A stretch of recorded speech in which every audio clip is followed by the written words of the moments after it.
Hi everyone, my name is S A Larsen, better known as Sherry, so feel free to call me that. I'm here to talk to you today about my debut middle grade novel, Motley Education, and I'm so excited to share Ebony and Fleishman's story with you. It's so funny because that's one of the first questions everybody asks, especially after they see the cover. I mean, why would anybody think that I like scary things?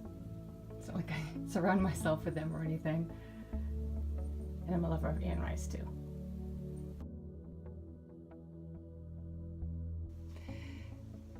The story is about a girl who goes to a special school of psychically and celestially gifted kids who basically gets her school project stolen from her by a steam-toting fire giant, which she didn't even know ever existed. And basically the whole gist of the story is that she ends up discovering that her project was actually really important and she has to find it, and it's actually a search about herself as well. So ultimately behind all of the action, the story is really about the strength of friendship, the bond of family, and about learning to accept yourself for who you are, even though you're different from someone else, and that's fine. So the school is set in Peru, Maine, and there's two different kinds of students that go to that. There's the sensories, who basically they are psychic kids. They're psychically gifted, telekinesis, which is matter manipulation, and those kinds of things. And then you have the luminaries, who it's not really witchcraft, it's more they follow the cycles of the moon, anything celestial, the laws of nature that they can work with. They're learning potions, like healing potions and those kinds of things. This is the girl you'll meet. This is Ebony, my main character. Is she cute? She is, like I said, she's part of the sensory group. On the back of these cards I have it. She's a sensory. And she's a medium, but she can only see 3 ghosts. Well, why can she only see 3 ghosts? Well, that's the first initial question that I think makes the reader keep reading, and that's right off at the beginning of the story. And you end up discovering by the end of the story why she can only see 3 ghosts. And that had to do with her family, and it had to do with her mother. There's a relationship there that there's a lot of tension, and some of the book is focused on that. And I think a lot of middle grade kids relate to that, because in junior high, you want to go out by yourself, and you want to be independent, yet you still want that protection, that guidance from home, though you kind of don't want to admit it anymore. And that's okay, because most kids are going through that at that time. And one other thing that I wanted to mention about Ebony, I mentioned that the setting is in Peru, Maine. However, the book takes place at the school, at Ebony's home, obviously somewhere in the Norse world, and also the cemetery out back of the school where the medium kids, the psychic kids, they get to practice and do things. And she's basically the only one that hangs out there, because there haven't been ghosts there for years. Wonder why. And she calls it the boneyard. So there's a lot of humor there, and it's also funny because another characteristic of her best friend Fleischman is that he's a scaredy cat. So it's just kind of ironic that she drags him to the cemetery all the time to hang out. Now, if you're new to Norse mythology, Yggdrasil, the belief is that there are 9 worlds, and certain species and creatures and so forth inhabit each world. Some do mingle, and so on and so forth. And we end up learning a lot about Norse mythology and the Vikings throughout their journey. And their ultimate goal is to get her project back, which she now, like I mentioned, has discovered that it is really important. It's important for a celestial reason, but it also has something to do with preventing the main antagonist of the story, who is the underlining part of the story, from attaining his goal. And I really don't want to tell you anymore, because then that would give the story away. Well, this answer is actually twofold. As I've showed you Ebony, you can see that she has, skulls on her tights and curls in her hair and what have you. She is pretty much the closet me in elementary school and middle school. I really, down deep, I loved scary things. I loved history. I loved reading. I wanted to try new things. I always wanted to climb a mountain, skydive, or what have you. But in my elementary school years, I went to Catholic school and we had to follow the rules. And not that those things that I said don't follow rules, but they're risk-taking, and we weren't taught to do that. So I kind of kept those things hidden.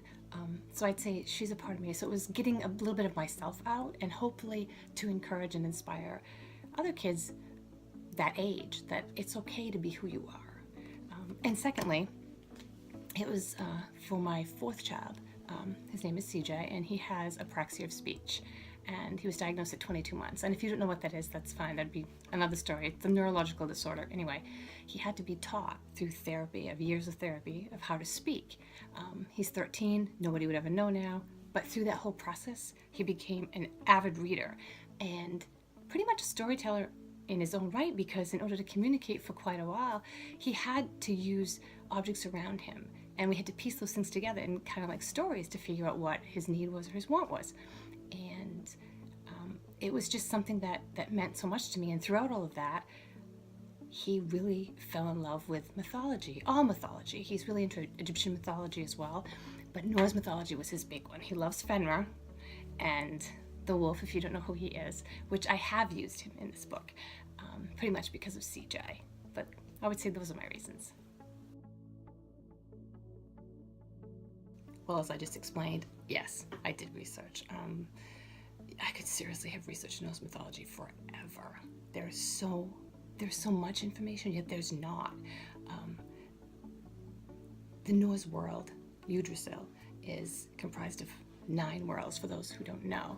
And so a lot of, like for instance, if you researched each individual world, a lot of the information you end up coming upon, there's a lot, but it's similar amongst the 9 worlds. There's not a lot of uniqueness. And most of it obviously is myth and folklore and what have you. So it gave me a lot of room to embellish, or to use that creative license everybody hears about, to come up with my own view of the world, and explore what the kids of today, I think, would be interested in and inspired by. Now, I just mentioned Yggdrasil. And this is a map that I had an artist create for me. And if you can see right here, it says Peru, Maine. And what the map entails, it's those 9 worlds. These on the outskirts are places they haven't been yet. The ones that are marked and are a little bit more detailed, those are the places that you'll find them travel. And that's what the places you'll follow them in this first book. And as the series continues, we'll fill in the map to the places that they go. I am definitely a plotter now. I actually have a spreadsheet where I plot out every chapter, pretty close to a T. I still outline the chapters kind of skeletally, where I just put individual little points and say these are the things I want to hit. I let the story go, but for the overall story, I have the beginning, the middle, the end, and then I will fill in those chapters with main important parts that have to be told. Where when I first started, now I would sit down and just whatever came, that's what went on the page. I would say first and foremost, she's a leader. She's feisty. She's smart. She's a risk taker, but all in all, she's really insecure inside. She does want to belong, even though she doesn't want to admit it. I mean, everybody wants to be okay with, some people, and because it's lonely if you're not, and that's what I would say that describes her. Ooh, this is a tough one. Me, I think I could come up with it. It's going to sound really lame. Was pizza, because I can be warm and I can be easygoing,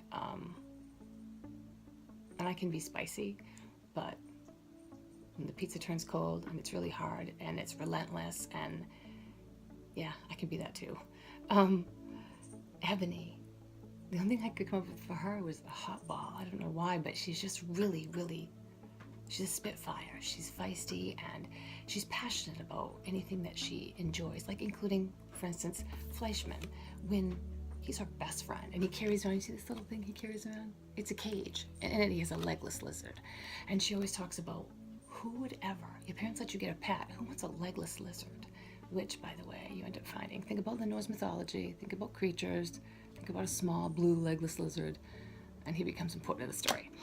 But anyway, so it's basically like, Fleishman has a, she kind of owes him. But anyway, antagonist. I actually have quite a few antagonists in this story, and as the books continue, those antagonists, for the most part, will continue to grow as well. But I guess right now the main one is a dark elf in particular. His name's Denair. Black licorice. He's hard, and I think also black licorice. Some people are gonna like him, and some people you either like him or you hate him. Like, I can't stand black licorice, but some people really love it, and if they like it, they love it. So that's what I would say for that. I actually have quite a few.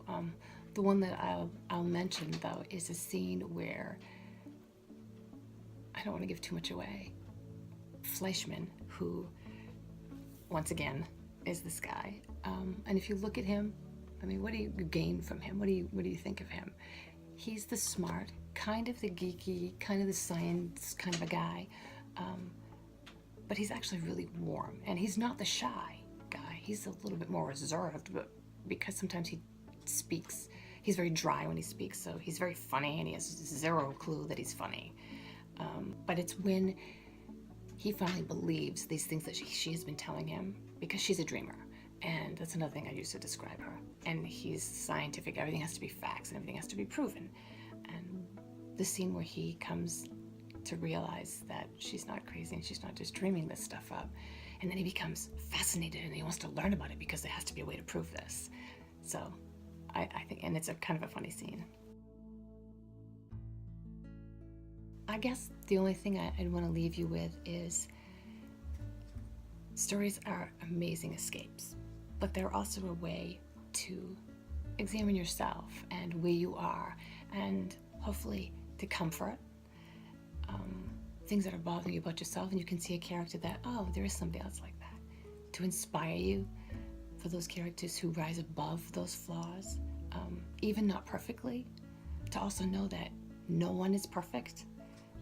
I would say that's probably what I would like to leave you with. I also just want to thank you for watching this, putting up with my lack of video skills, and if you've read the book, I would love to hear from you, and I just want to thank you for reading it. It means the world to me, and if you have, you can drop a note on my website or shoot me an email, or there's nothing better than hearing from readers or aspiring writers or whoever. Oh, one other thing I did want to mention was on my website too, if there's kids out there, they can print out these forms, and it's how to become an official member of the Motley School. And then there's this one that's their actual certificate where the characters induct them into the Motley militia, which that's what happens at the end of the book. They become a group, but you'll have to read to find out more. But thank you so much. Happy reading.